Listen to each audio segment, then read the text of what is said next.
Donald Trump அவங்க ஒரு வழியா நோபல் பீஸ் பிரைஸ ஒரு வழியா வாங்கிட்டாங்க. ரொம்ப நாளா கேட்டுட்டே இருந்தாங்க. எனக்கு பீஸ் பிரைஸ் குடுக்கணும். எனக்கு அமைதிக்கான நோபல் பிரைஸ் குடுக்கணும் அப்படின்னு சொல்லிட்டு கேட்டுட்டே இருந்தாங்க.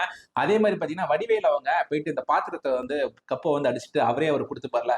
அதே மாரி தான் ஒரு நோபல் பீஸ் பிரைஸ் அப்படின்றத வாங்கியிருக்காங்க. இந்த வாடிய பயிரை கண்டபோதெல்லாம் வாடினேன் அப்படின்னு சொல்லிட்டு வள்ளலார் அவங்க சொன்ன மாரி தான் போர்களை கண்டபோதெல்லாம் நான் வாடினேன், போராடினேன் அப்படின்ற மாரி டொனால்ட் ட்ரம்ப் அவங்க இத வாங்கிட்டு ஸ்பீச் குடுத்திருக்காங்க.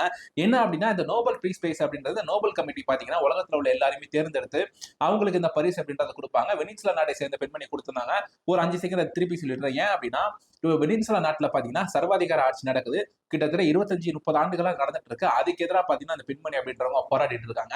அங்க நாட்டுக்குள்ள எப்ப அவங்கள போலீஸ் பார்த்தாலுமே அரெஸ்ட் பண்ணுவாங்க. அப்படின்ற சூழல்ல அவங்க அந்த நாட்டுல மறைமுகமா இருந்துட்டு அந்த நாட்டுக்கான சர்வாதிகார ஆட்சிக்கு எதிரா போராடிட்டு இருக்காங்க. அங்க உள்ள மக்களோட ஆதரவும் இருந்து போராடிட்டு இருக்காங்க.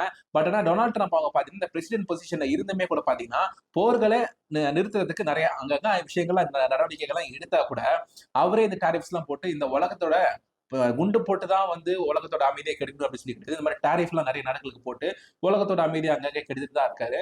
சோ இந்த மாரி விஷயங்கள காரணங்களா வச்சு டொனால்ட் ட்ரம்ப் அவங்களுக்கு என்னதான் நடவடிக்கைகள்லாம் எடுத்தாலுமே, இந்த மாரி நடவடிக்கைகளா இவரே குண்டு வச்சு இவரே எடுப்பாரா அப்படின்ற மாரி நோபல் பீஸ் பிரைஸ் குடுக்கல. கமிட்டி அப்படின்ற குடுக்கல.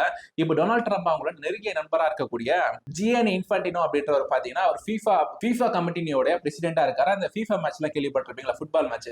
அந்த ஃபுட்பால் மேட்ச்லாம் வந்து நடத்தக்கூடிய அந்த கமிட்டி இவங்க. அதோட பிரசிடென்ட்டா இருக்காங்க இன்ஃபான்டினோ அப்படின்றவரு. ஜியானி இன்ஃபான்டினோ அப்படின்றவரு. ட்ரம்ப் அவங்களுக்கு ரொம்ப நெருங்கிய நண்பர். அவர் வந்து இந்த வருஷம் புதுசா ஒரு பீஸ் பிரைஸ் அப்படின்றத உருவாக்கி FIFA பீஸ் பிரைஸ் அப்படின்றத உருவாக்கி டொனால்ட் ட்ரம்ப் அவங்களுக்கு குடுத்திருக்காங்க.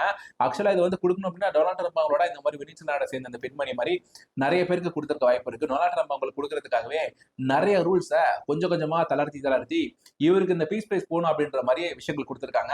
அதாவது இஸ்ரேல் காசா போர வந்து நிப்பாட்டுறதுக்காக அந்த பிரைஸ் குடுக்குறோம் அப்படின்னு சொல்லிட்டு அவர் சொல்லியிருந்தாலும், டொனால்ட் ட்ரம்ப் அவங்க வந்து பார்த்தீங்கன்னா, நான் 8 போர்கள் நிப்பாட்டியிருக்கேன். இந்தியாவ திரும்ப சீன்ற மாரி இந்தியா, பாகிஸ்தான் போரே நான் தான் நிறுத்தி வச்சேன். அதாவது பாகிஸ்தான் வந்து ஒரு ஒரு தீவிரவாத தாக்குதல் பண்ணியிருந்தாங்க. நம்ம அதுக்கு பதிலடி தாக்குதல் பண்ணியிருந்தோம். இதுல போர் எழுறதுக்கான சூழலே கிடையாது. அவங்க ஒரு 4 வார்த்தை பேசினா, நம்ம ஒரு 4 வார்த்தை பேசினாங்க. நம்ம போர் ஆரம்பிக்கிறோம்னு பேசவே இல்ல. அவங்களும் போர் ஆரம்பிக்கிறோம்னு பேசவே இல்ல. இதுல எங்க போர் உருவாச்சு? இது எங்க நிப்பாட்டி வச்சாங்க அப்படின்னு சொல்லிட்டு இந்தியால இருக்கக்கூடிய பிரதிநிதிகள் அப்பப்போ கேக்குறாங்க. பிரைம் மினிஸ்டர்லாம் கூட பார்த்தீங்கன்னா, மறைமுகமா அப்பப்போ சொல்லிட்டா கூட, இந்த பிரைஸ் அப்படின்றத வாங்கிட்டு திரும்பியுமே ஒரு மாரி பேசியிருக்காரு. ஸோ இந்த பிரைஸ பத்தி, அங்கு பாத்திரம் பிரைஸ பத்தி என்ன நினைக்கிறீங்க அப்படின்றத கீழ கமெண்ட்ஸ்ல சொல்லுங்க.